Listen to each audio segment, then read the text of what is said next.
But we only take those who are truly alone. I had just started my senior year. My family had moved to another city, and I transferred to Blackwood Academy, one of the most prestigious yet overcrowded high schools in Hawkins, Indiana.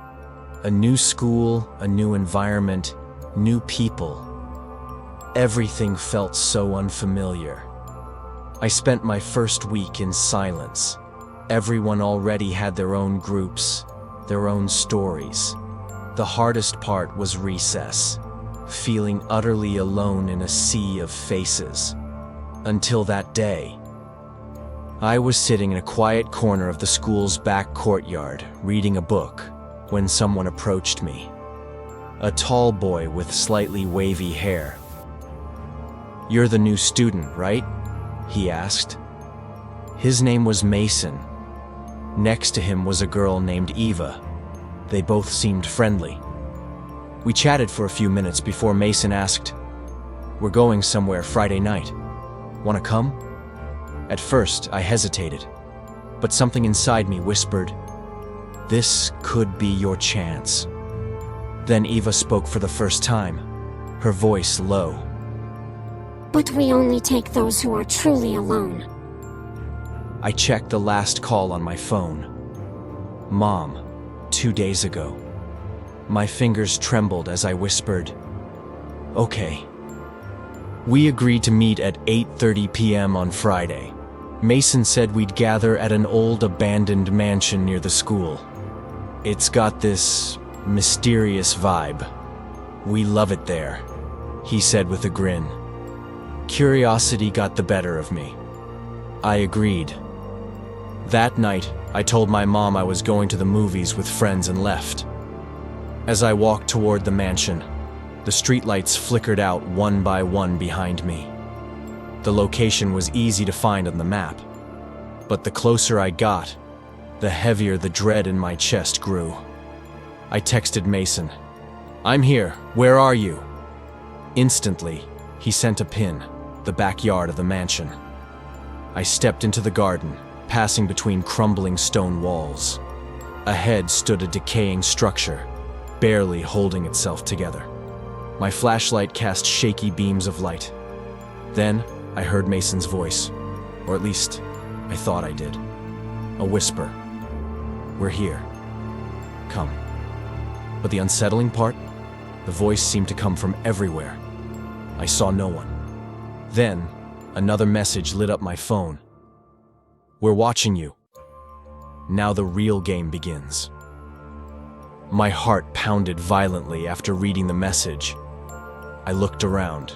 Still no one in sight. In the center of the garden stood an old well, its cover boarded up. When I shone my flashlight near it, I noticed small footprints on the ground, as if someone had just passed by barefoot. Then, the sound of dry twigs snapping behind me. I spun around. No one. I took a step back. Another message buzzed on my phone, this time not from Mason, but an unknown number. "Your first test is inside the well. If you're brave enough, lift the cover." My hands trembled. This all felt like a sick joke, but curiosity overpowered me. Slowly, I pried the boards open. The well was pitch black, but when I pointed my flashlight down, something glinted at the bottom. A small chest. A rope ladder dangled from the edge. Ridiculous, yet it felt intentional, as if someone had prepared it. Holding my breath, I climbed down carefully. At the bottom, I opened the chest. Inside lay a note. "Sacrifice a piece of your past. Only then will we see the real you." Beneath it was an old photograph of me. How? I kept this photo hidden in my room. A cold shiver crawled down my spine. Then a voice echoed from above. "Ready, new kid? Everyone at this school has a secret. Now it's your turn." Suddenly, the well's cover slammed shut. I looked up. My flashlight began to dim. All I could hear was my own ragged breath. Then a whisper. True friendship is born in the darkest places. A hatch appeared in the well's wall, like a passage. Honestly, I had no other choice. I took a deep breath and stepped through. When I stepped through the hatch, the environment had completely changed. The stone walls of the well were gone, replaced by a narrow, damp corridor dimly lit with flickering lights. Cracked antique mirrors lined the walls. In each one, I saw a different version of myself. My childhood self in one, a shadowed silhouette with a grinning, darkened face in another. But the worst was the mirror where Mason and Eva stood behind me. Their eyes were pitch black. Voices echoed around me, sobbing, whispers, prayers in unfamiliar tongues. Then, from one of the mirrors, a hand slowly emerged, skeletal, unnaturally thin, as if beckoning me. My arm moved toward it without my control, but just before I touched it, my flashlight sputtered. The face in the mirror wasn't mine, yet it wore my clothes. A footstep behind me froze my blood. I turned. Mason stood there. But something was wrong. His eyes were voids, his skin corpse pale. "If you've come this far, there's no going back," he said, pointing to a symbol carved into the wall, an ancient seal of 3 interlocked circles. "Activate this, and you become part of the group. But first, you must face your fears," he whispered, "or one of these mirrors will trap you forever." The moment my hand touched the symbol, the corridor plunged into darkness. Everything vanished. When I opened my eyes, I was in a classroom, but not like any I'd known. The students sat perfectly still, eyes milky white, lips curled in faint smiles. Only the teacher spoke. On the chalkboard, a sentence was scrawled in what looked like blood. "Know yourself before you seek friends." Then, the door at the back creaked open. Eva walked in. But she wasn't the same either.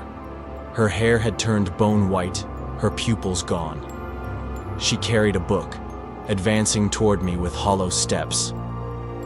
"Every new student at this school pays a price," she said.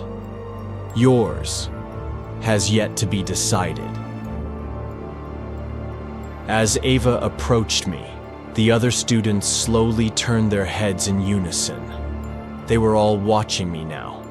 Their eyes were empty, yet their faces bore that same fixed, terrifying smile. Ava's book slipped from her hands and fell to the floor. The cover sprang open, and thick black smoke billowed out, casting a shadow on the wall. The shadow was mine, but its movements weren't. The shadow looked at Ava, then turned to me and whispered, "You were supposed to be here. You were the one who invited us." I tried to step back, but my legs wouldn't move. The classroom walls began to fade, as if reality itself was melting. Everything was distorted, warped. The floor cracked beneath me, then shattered, and I fell, plunging into what felt like an endless void. When I opened my eyes, I was in bed. My room, morning, drenched in sweat. I grabbed my phone. Only one message waited in my inbox. "You survived the first night. Be ready next Friday. The club is waiting." Mason's name was signed at the bottom. But Mason wasn't in my contacts. My mom walked in. "Are you okay? You look pale this morning," she said. I glanced at the mirror and saw a reflection that didn't move with me. A few seconds later, it winked. "You're not alone anymore. Welcome to the club." The second week of school had begun. My initial nervousness had been replaced by silent observation. I hadn't seen Mason or Eva anywhere at school. When I asked other students about them, they either claimed not to know them or just stared blankly past me. But something was different. As I walked through the hallways, I heard whispers. Things only I should know. Why did you come? You were the one who opened that door. You won't be alone anymore. That afternoon, when I opened my locker, an elegant envelope fell out. Sealed with black wax, it bore only these words: "Those who walk through darkness shall find the light." The nightclub. Beneath it was an address. The abandoned theater behind the school, unused for years. Friday night, 11 p.m. Friday, 10:56 p.m. Moonlight filtered through the clouds as I stood before the derelict theater. The door was slightly ajar, a dim red glow seeping through the crack. My heart pounded violently against my ribs, yet somehow I stepped inside. 11 p.m. 5 figures stood on the stage, cloaked in dark robes, their faces lost in shadow. The one at the center lowered his hood. Mason. But he wasn't the Mason I knew. His eyes were voids, his voice echoed unnaturally. This isn't just a school. This isn't just a club. We are the witnesses of the forgotten. And you have been chosen. Eva emerged from behind the stage, clutching that same black book. She slowly turned its pages. Every new member offers us a fear from their past. Otherwise, that fear will claim you instead. Mason pointed at me. Now, speak. Share your darkest secret with us. Or it will speak for you. The lights went out. The theater plunged into total darkness. When the dim glow returned, I was on the stage. The seats were full. Every one of them was a copy of me. Go on, the shadows urged. Tell us about yourself. The audience's faces. My face. Yet none of them were truly me. Each bore the same emptiness, the same cold stare. They mirrored my every movement perfectly, indistinguishable from one another. A voice inside me screamed, "Don't fall into this trap." But I took another step forward. The club members swayed their hands in unison before the stage, as if conducting a ritual. Ava's voice echoed, "We won't accept you without knowing your past. Go on, show us who you are." Suddenly, all eyes were on me. My throat tightened, no words came. My panicked gaze darted across the silent stage. I needed to say something, anything. But what? Then, a dark reflection emerged from the theater walls, just like those horrifying visions from the old village. This time, it was truly me. My past played out on stage. Old fears, forgotten memories. Within those reflections, I had a hidden face. I felt suffocated. Words began spilling from my lips. I was always alone as a child. During those days when everyone rejected me, I thought, one day I'd have a friend. But there was something else. One day a lonely child saw me, really saw me. I remember that day. The reflection stood directly before me. Slowly, it raised its head. But it wasn't me. Its hollow, vacant eyes locked onto mine. That fear. The reflection was my darkest self. That child. That loneliness. That terror. It was my fear given form. Mason stepped forward. There it is. This is your deepest fear. But the real question is, will it consume you? Or will you consume it? The air in the theater shifted. Whispered voices swelled in the background. You called for us. Now we find you. Then, everything froze. The fear swallowed me whole. I opened my eyes. I was alone now. The auditorium stood empty. No Mason, no Ava, no members of the club. Only a handwritten journal remained at the center of the stage. Its pages were old, yellowed. On each one, my fears stared back at me. Beneath every fear, a name, a key to some secret, and the worst of all, the final page bore these words: "Set your fear free, or it will never release you." I closed the journal. My vision darkened again. Only one thought remained. There is no way out. Now, do you truly know anyone anymore? Which steps are truly yours, and which belong to that other, darker self? And is that club inside you just a game? Or a doorway?